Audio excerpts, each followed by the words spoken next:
Hello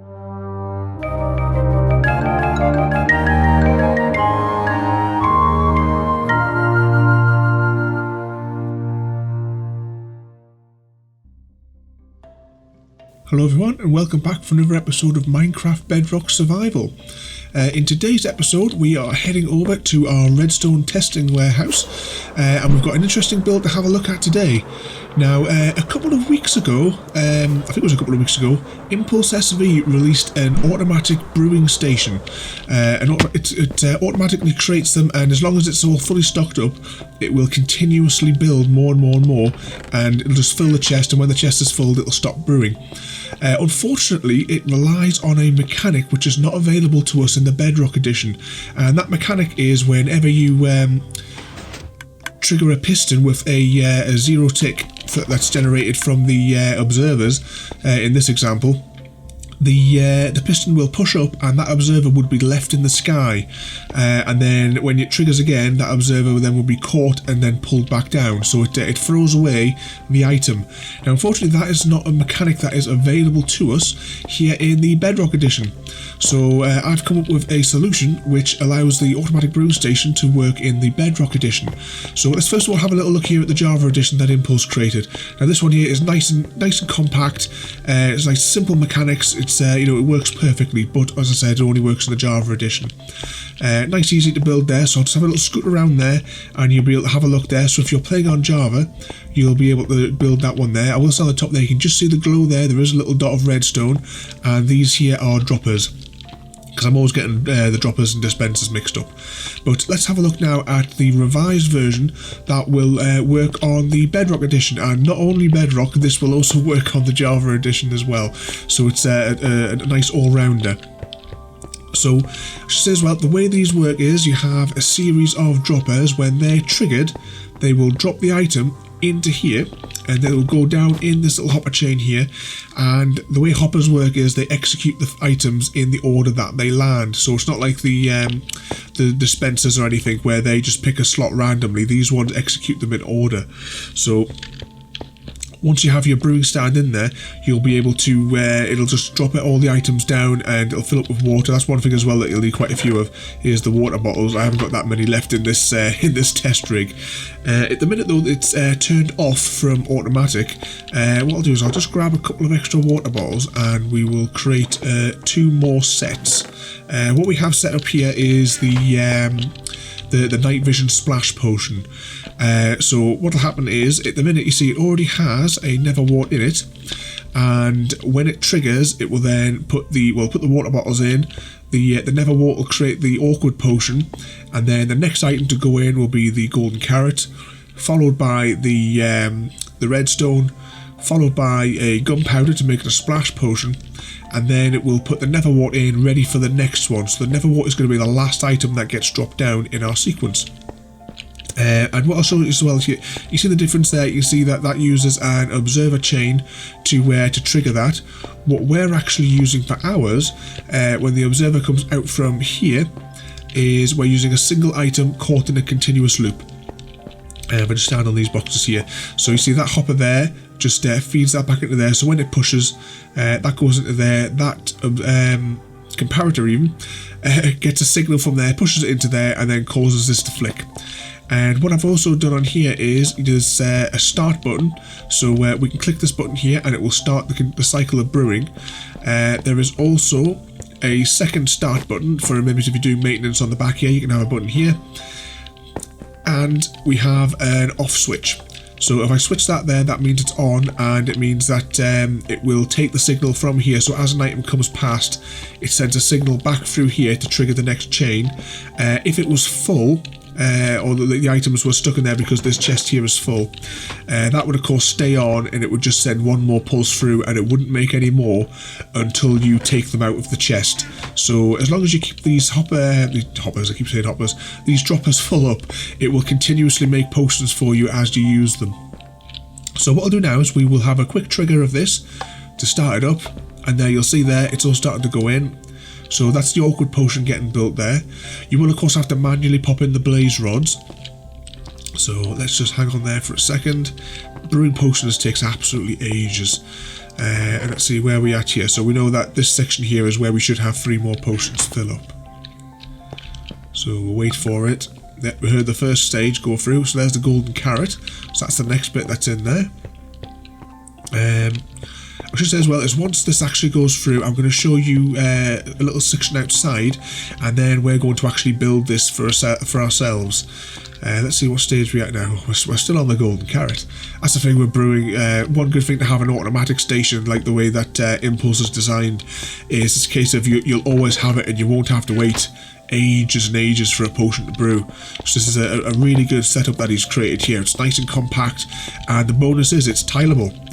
So this edition here for the Java is completely tileable. It just requires the 3-block width, so you just keep on building them out as long as you need them. Is that almost done there? Right, we're on the final stage now, the gunpowder, and I'll show you outside in a minute as well. This version here is tileable. So let's see, we're almost there. It just seems to take absolutely ages, this, doesn't it? Let's see, slowly building. We're almost there. And there you go. And you see that drops out. And then the next set of water bottles all come in. And the cycle starts again. And we have our 3 bottles in here. So that's that. Now, let's have a quick run outside. And I'll show you a setup where it's actually illustrated as tileable. I'll just come over all this junk here because I've been experimenting with these are like random probability sort of generators. But here we have a tileable version, and you can see that this is the Bedrock edition version, and it all completely works. Now, do I have? Yes, I do have some water bottles in there. Right, let's flick these switches here. Did I put any on switches on the front? No, I didn't. So let's trigger these from the back, and that should start brewing as long as I have all the materials in. I'm sure I do. Yeah, this seems like there's plenty in there. Yeah, so that will then continue to brew up these ones. So what do we have in here? We have more night vision in that one, and we have potions of weakness because I mixed up the recipe. Originally, I was trying to make the invisibility potion because I knew you had to put a fermented spider eye in it, but I forgot you had to make a night vision potion first with the golden carrot. So yeah, but anyway, either way, this shows here that it is completely tileable, and either system does not interfere with each other. So as much as it is very tight, because I was concerned that maybe some of these redstone torches might interfere with some of the other blocks, they don't, which is brilliant. So let's leave that to brew for a moment, and let's head back inside of the warehouse, and I'll show you all the blocks that you need to build this, and it isn't that many blocks at all. So you will, of course, need plenty of water bottles, but it's just been released this week, at least for the Java players. You're soon going to be able to, well, they're shown in the pre-releases, the water bottles are going to be able to fill automatically. So it's a case of once you've used a water bottle, you could just throw it back into the mix, and it'll refill, and you can have it all filtered down, because you can of course have this go as high as you want. But let's get on and have a look at the actual blocks that you're going to need to build this. Just have some wheat there. So you see, you don't actually need that much for this build. I know it looks like there's quite a lot in here, but there really isn't. So let's see, we've got a brewing stand. We need 3 repeaters, 3 comparators, 5 dots of redstone. You need 4 torches, a slab of your choice, 4 chests. You could also put more chests in if you wish. We have a lever to shut it off so that it doesn't produce any more if you want to turn it off for maintenance or something like that, or if something's gone wrong with the formula. 1 to 2 buttons, depending on your setup. You might want 2 buttons. We'll need 9 hoppers, 5 droppers. I'll just highlight their droppers, unless it's just me that continuously gets droppers and dispensers mixed up. We can use 5 item frames. Technically you don't need it, but I would recommend so that you know what you're building. Same again with the sign, just so you can put a sign on the build so you can see what you're making. Now you will need 5 construction blocks that can conduct redstone, which is the majority of blocks. I mean, you could use cobble or anything. 10 blocks of construction material, because I'm using the 3 different wool blocks just so that I can illustrate to you the 3 different circuits that are going on, just to make it easier to view. But you can of course just use 10 blocks of whatever you want. We have 1 any block, so again that could just be the same as that, so that could actually be 11 blocks, just of anything there. You don't have to rename it or anything like that, I just did that to illustrate it. You need 22 filter blocks. Now that can be, same again, that can just be cobble, because that's not something that goes into a brewing stand. I've named mine as well just because I just like to make it definite. So you just rename that in an anvil if you choose to rename it. We need blaze powder as well to power the brewing stand, and that's the only thing that has to be put in manually into the brewing stand. We will of course need nether wart to make the potion, the first stage of the potion. What was it called there? The awkward potion. You will need some scaffolding, I would say. You don't necessarily, you could just use regular blocks, but I would just say some for scaffolding, for getting up and down, for putting some of the blocks in, and it's good as well for a temporary block. And then of course you'll need the materials for whatever potion it is you're going to build. So I've just got the materials here to build more night vision potions, just because it's nice and simple, and this is one of the materials that I've got a fair bit of at the moment. And as I said before, you'll need lots of water bottles. So let's pop all this into the inventory, and we will find a spot somewhere in the warehouse where we can actually build this, because we have a lot of stuff going on here and not that much space. We'll just build it here next to Impulse's design there. Okay, so we will start off with our build. We will put some chests down. So we'll pop these two here, and then we want some hoppers. I'm just going to keep using the middle mouse here just to quickly gather. So next one to do is crouch, come in and click on the back of that chest there, and then bring that one across. And that's because obviously we're going to take the comparator signal out of here, and the brewing stand will be going in the middle here. So I'll pop the brewing stand in there. And what I'm going to do is I'm just going to right click on there, and we are going to just pop the blaze powder in there, just so it's out of our inventory and it's away. So the next part we're going to build is we're going to build a little stack going up. So this is where a temporary block will come in really handy. So if I just come in here and we'll pop that down on, oops, shift click and put it down on there, and then we want to grab our droppers. Now remembering that these are droppers, and from here on out we put that first one down here. We're now going to have to crouch and put all of them down. So we can put that down there, we can jump. I will put a couple of these scaffolding blocks. Scaffolding can be a bit awkward if you want to crouch on them, so we'll just come out by one, and I'll come out as far as I can just to make sure that this goes across. And this is going to be 4 high. You could of course, depending on the potion, you may not necessarily need all of them. You could also as well, because some of the potions require, I believe, 5 on here. I can't remember off the top of my head which one of the potions it would be. Definitely one of the splash potions, because you need to finish it off with the gunpowder. But just for the normal ones, we've got the 5. And whilst we're up here, we're going to crouch again, and we're going to take our hoppers, and we're going to just build that up on there, so they're all facing down, all the way down here. Oop, hit the ground with a FUD. Let's just get rid of the scaffolding for the minute there. So, actually, we can get rid of our temporary block as well that we popped in there as well. There we go, so we've collected that. Next up, we will do the water bottles. So we're crouching again, and we're clicking on there. We will then take a chest, crouch again, and pop these out here. And that is like the basics of the front here. So what I'm going to do is, whilst we've got it here, we're going to crouch again, doing a lot of crouching here, and we're going to put the item frames on here. And these item frames we'll just use to indicate what's in each of these droppers, just to make it easier. It's brilliant for like filling up, just saves a lot of carry on. So next up, let's now go for getting some of the redstone circuitry in. So you're going to see 2 sort of upside down L shapes, like Tetris pieces, I suppose. And we're going to build another L out here. So we've got that sort of shape there. We want to pop a comparator coming out of here, and then we want a repeater. Now this repeater, set that all the way to its maximum delay.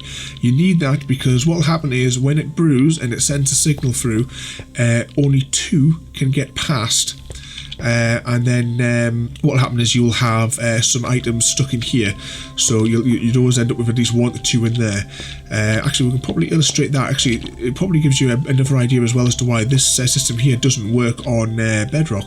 What I'll do is we'll put 3 items in here, put that into there.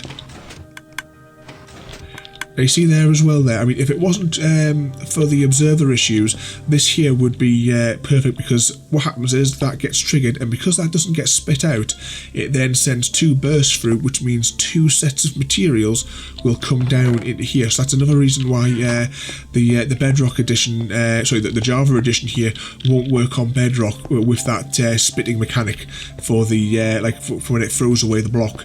You would wind up with a double tap basically, as it pushes that up, and then it comes back again and then pulls it back down. But because we only want one item coming through at a time. So anyway, where were we up to? Right, so we're putting down repeaters. Let's pop another repeater in there. And what we'll do is on the top of this L shape, we're going to put another repeater, and we're going to use our last dropper. And we're going to come in, and you're just looking at the hitbox on that repeater, you're crouching, and then you're tapping that. And then we're going to put that down there, and this is where we put our any item. So we did have a block here that we renamed. That was the wood block, wasn't it? So let's pop that in there. And next up, I think we'll pop the redstone torches in. So we'll come around here, we're going to put a redstone torch underneath there on that, so that it powers this block. And then just jump up and pop that one on top of there. And then we want another one just on here, and that's going to be part of our next reset mechanism. So what I'm going to do is, just to illustrate the next circuit, I'm going to pop that one in yellow, and using the redstone dust just to pop across there. We can, of course, whilst we've got the redstone dust in our hand, pop our 2 dots coming down here, because this is basically just an item sorter, just the standard system that you're all used to building. And let's pop that in there. So that comparator then will get that signal and pass it down. Now next up, we want our half slab. So we're going to come up to the brewing stand, and near the top of it, drop that down there. And then what I'm going to do is, I'm going to come up and jump at a very peculiar angle and put down that comparator.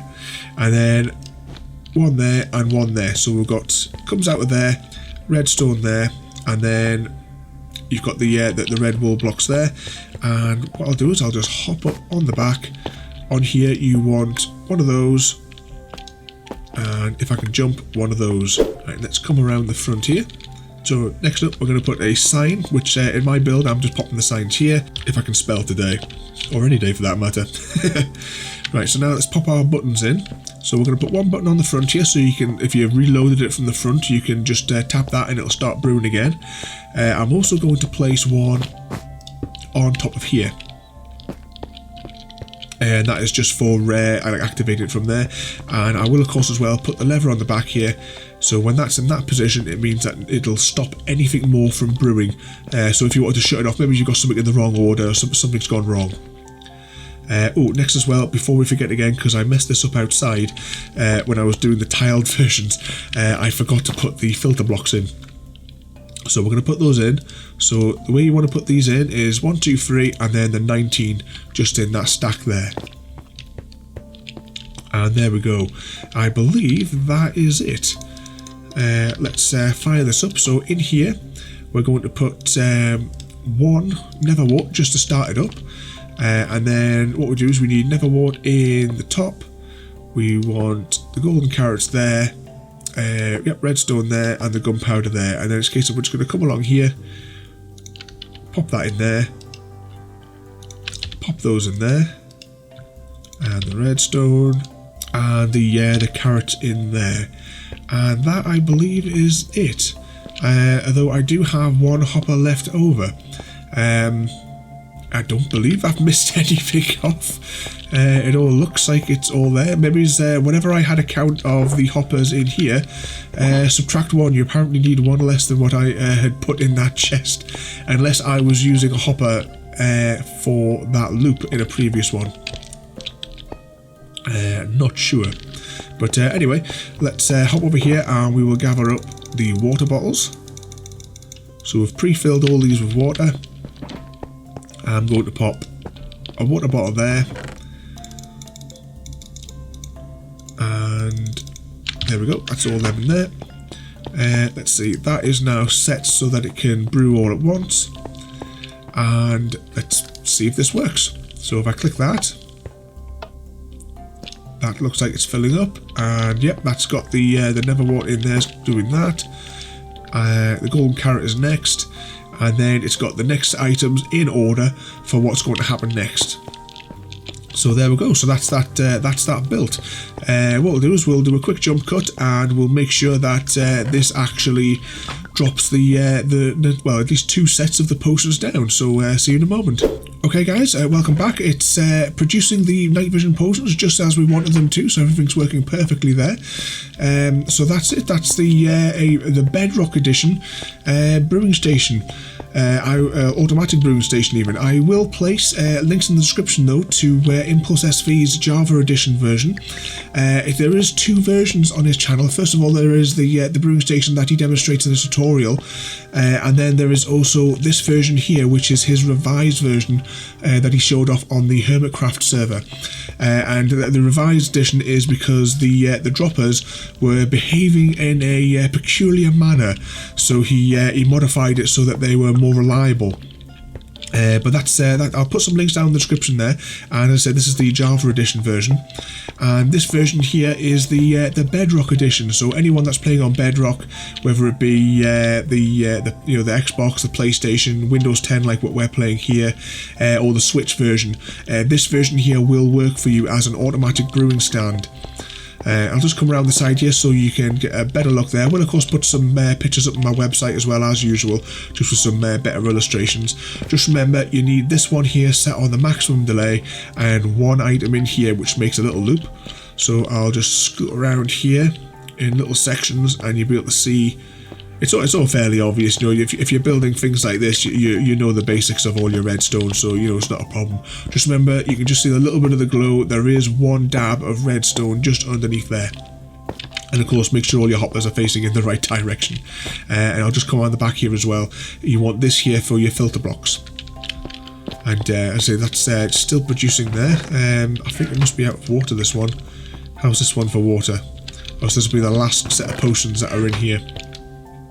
Yep. We're going to have absolutely loads of night vision potions. It's just a shame that I don't really use potions that much myself. But yeah, I'm definitely going to put this into our base. I think this is going to go into that massive void that I showed you in the last episode.